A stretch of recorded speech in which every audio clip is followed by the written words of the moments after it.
हमारे चैनल को अवश्य सब्सक्राइब करें और नए अपडेट्स सबसे पहले पाने के लिए इस बेल बटन को दबाना न भूलें।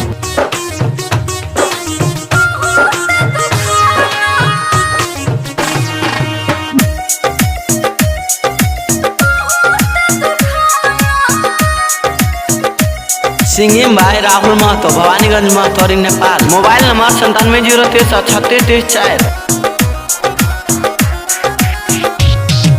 बनल बाटे मुट जनते हुई लाउ रे, होता परेशानी कथी हमसे बताऊ रे। बनल बाटे मुट जनते हुई लाउ रे, होता परेशानी कथी हमसे बताऊ रे।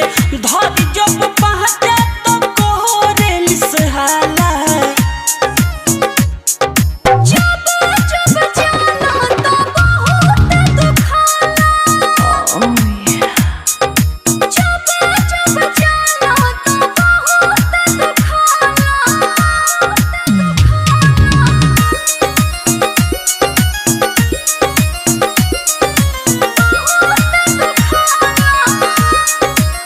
सिंगिम भाई राहुल महतो, भवानीगंज महतौरी नेपाल। Mobile number 9703363334।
सिंगिम भाई राहुल महतो, भवानीगंज महतौरी नेपाल। Mobile number 9703363334।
सिंगिम भाई राहुल महतो, भवानीगंज महतौरी नेपाल। Mobile number 9703363334।